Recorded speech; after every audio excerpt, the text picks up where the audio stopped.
اتنا ہی نہیں ہوا بلکہ ابھی یہی ماہ چل رہا تھا، 4 ہجری صفر کا مہینہ ہی تھا۔ اس میں ایک دوسرا اور ایک مطلب جو ہے چال بازی والا مکارانہ واقعہ ان کے درمیان پیش آیا۔ ہوا کیا تھا؟ ہوا یہ تھا کہ اسی مہینے میں قبیلے کلاب کا ایک رئیس ابو برہ رسول صلی اللہ علیہ وسلم کی خدمت میں حاضر ہو کر اپنی قوم کے اسلام لانے کی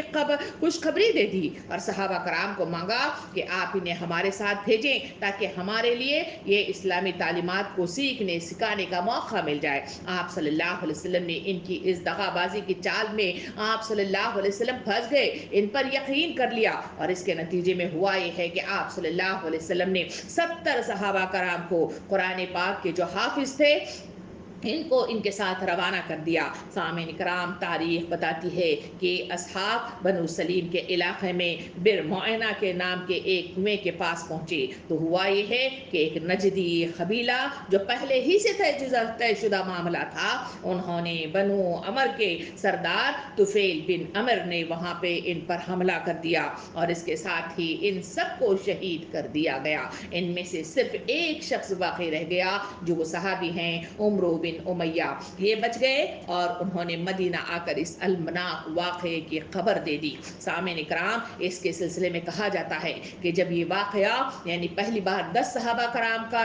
قتل عام کر دینا یعنی شہید کر دینا اور دوسری بار 70 صحابہ کا ایک دغا بازی کا جھوٹا مطلب جو ہے ڈھونگ رچا کر ایمان لانے کا، اسلام میں داخل ہونے کا ڈھونگا مطلب جو ہے ایک ڈرامہ کر کے انہوں نے 70 صحابہ کرام کو نبی کریم صلی اللہ علیہ وسلم سے لے کر موت کے گھاٹ اتار دیا تھا۔ نبی کریم صلی اللہ علیہ وسلم کو جب عمرو بن امیہ بچ کر واپس آ کر اس واقعے کی خبر سناتے ہیں تو آپ صلی اللہ علیہ وسلم غم اور غصے کی شکل میں آپ مطلب چور چور نظر آتے ہیں، آپ کے آنکھوں سے آنسو بہ نکلتے ہیں، آپ اتنے غمزدہ ہوتے ہیں کہ تاریخ بتاتی ہے کہ اس واقعے نے آپ صلی اللہ علیہ وسلم کو اتنا مطلب جو ہے رنجیدہ کر دیا تھا کہ بخاری میں آتا ہے کہ آپ صلی اللہ علیہ وسلم نے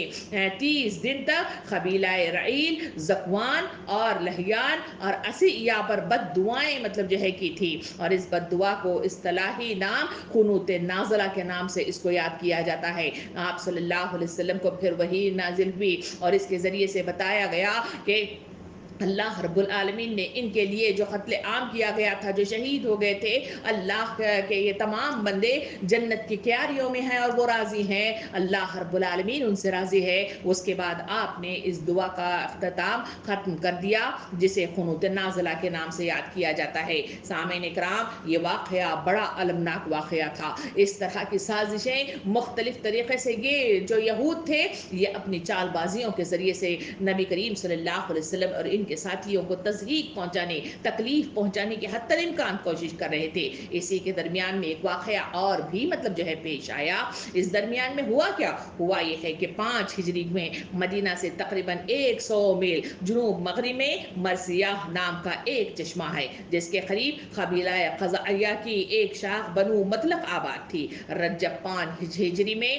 رسول صلی اللہ علیہ وسلم کو اطلاع ملی کہ بنو مطلق کا سردار حارث بن ابی قرار مدینے پر حملہ کرنے کی تیاریاں کر رہا ہے۔ آپ صلی اللہ علیہ وسلم مسلمانوں کی ایک جماعت کو ساتھ لے کر شعبان کے شروع ہی میں بنو مطلق کے سر پر جا پہنچے، اس لیے کہ آئے دن اس طرح کی خبریں اطراف کے رہنے والے قبائل سے ملتی ہی رہ رہی تھی کہ کوئی کسی پر حملہ کر رہا ہے، کوئی کم مطلب جو ہے حملے کی تیاریاں کر رہا ہے۔ اس میں یہ اطلاع بھی پہنچ گئی تھی۔ آپ صلی اللہ علیہ وسلم نے مقابلہ کیا مگر لیکن وہاں اس بنو مطلق نے شگشت کھائی اور نبی کریم صلی اللہ علیہ وسلم فتح یاب ہوئے۔ ان کے یعنی اس قبیلے کے 11 آدمی مارے گئے اور 600 افراد قیدی بنائے گئے۔ اسی میں کہا جاتا ہے کہ سردار حارث کی بیٹی جویریہ بھی تھیں۔ حضرت جویریہ کے سلسلے میں آتا ہے کہ وہ جب قید ہو کر نبی کریم صلی اللہ علیہ وسلم کے پاس پہنچی تو انہوں نے فوراً اسلام کو قبول کر لیا اور اعلان حق کا اعلان کر دیا۔ اس کے بعد اللہ کا حکم ہوا، آپ صلی اللہ علیہ وسلم نے حضرت جویریہ رضی اللہ عنہ اسے آزاد کر کے ان سے نکاح کر لیا۔ ان کا لحاظ کرتے ہوئے مسلمانوں نے قبیلے کے وہ تمام اشخاص جو تھے 600 افراد پر مشتمل قیدی بنا دیے گئے تھے، وہ سارے کے سارے قیدیوں کو قید سے رہا کر دیا گیا اور انہیں یہ کہہ کر آزاد کر دیا گیا کہ ہم حضور صلی اللہ علیہ وسلم کے قرابت داروں کو قید نہیں کیا کرتے۔ یہ واقعہ بھی اسی درمیان میں پیش آیا تھا۔ سامعین کرام، اس طرح نبی کریم صلی اللہ علیہ وسلم کو خارجی اور داخلی انداز میں مختلف طریقے سے سیاسی حد تک ان کو مشکلات کا سامنا کرنا پڑ رہا تھا۔ جنگ احد کا اختتام ہوتے ہی وہاں سکون نہیں آیا، بلکہ نبی کریم صلی اللہ علیہ وسلم اور ان کے ساتھیوں کو پل بھر کے لیے بھی چین نہیں تھا۔ آئے دن اس طرح کے مختلف قبائل، آئے دن اس طرح کی سیاسی حرکتیں، آئے دن اس طرح کی سازشیں نبی کریم صلی اللہ علیہ وسلم کو پیش آ رہی تھی۔ ان میں سے ایک واقعہ اس طرح ایک اور بھی پیش کیا جاتا ہے۔ وہ اس طرح تھا کہ بنو اسد، بنو خزاعہ کا جو قبیلہ تھا، ان کے سردار خولید کے دو بیٹے طلحہ اور سلمہ کے سلسلے میں آتا ہے کہ وہ اپنی قوم اور اپنے اطاعت شعاروں کو لے کر بنو اسد کو نبی کریم صلی اللہ علیہ وسلم کے پر حملے کی دعوت دیتے ہوئے ہر جگہ پھرتے ہوئے نظر آ رہے ہیں۔ یہ اطلاع خبریوں نے نبی کریم صلی اللہ علیہ وسلم کو دی۔ اس اطلاع پر آپ صلی اللہ علیہ وسلم نے 150 انصار و مہاجرین کا ایک فوجی دستہ ابو سلمہ کی سپہ سالاری میں بنو اسد پر حملہ کرنے کے لیے بھیجا۔ بنو اسد حرکت میں آنے سے پہلے ہی بنو سلمہ ان پر اچانک حملہ کر بیٹھے، جس کے نتیجے میں وہ ادھر ادھر بکھر گئے۔ مسلمانوں نے بغیر مزاحمت کے ان کے اونٹ اور بکریوں کو قبضہ کر لیا اور مال غنیمت کے ساتھ واپس لوٹ آئے۔ مدینہ لوٹے تو یہ جو مہینہ ہے وہ محرم 4 ہجری کا چاند نمودار ہو چکا تھا۔ سامعین کرام، یہ واقعہ بھی پیش آیا۔ نبی کریم صلی اللہ علیہ وسلم نے اسے بحسن خوبی اپنے ساتھیوں کے ذریعے سے اسے مکمل فتح یابی کے ساتھ اسے تکمیل تک پہنچایا تھا۔ سامعین کرام، آپ صلی اللہ علیہ وسلم نے اپنی زندگی میں غزوات اور بہت سارے سریہ کے ذریعے سے فتوحات حاصل کیے ہیں۔ سوال یہ ہے کہ جس جنگ میں یہ سریہ اور یہ غزوات کس کو کہتے ہیں، اس کا جاننا بھی ضروری ہے، کیونکہ کبھی فتوحات کے لیے سریہ کے ذریعے سے بھی فتوحات حاصل کی گئی ہیں اور کبھی غزوات کے ذریعے سے بھی آپ صلی اللہ علیہ وسلم نے سیاسی فتوحات حاصل کی ہے۔ تو سب سے پہلے ہمیں جاننے کی ضرورت ہے جو جنگ جس میں آپ صلی اللہ علیہ وسلم خود نفس نفیس ان صحابہ کرام کے ساتھ شرکت کی ہے، اس جنگ کو غزوہ کہا جاتا ہے۔ اور وہ جنگ جس میں آپ صلی اللہ علیہ وسلم صرف کسی کی قیادت میں صحابہ کا دستہ روانہ کیا ہو، اس میں شرکت نہ کی ہو، اس کو سریہ کے نام سے یاد کیا جاتا ہے۔ سامعین کرام، اسی طرح ماہ محرم میں 4 ہجری کی 5 تاریخ کو ایک اور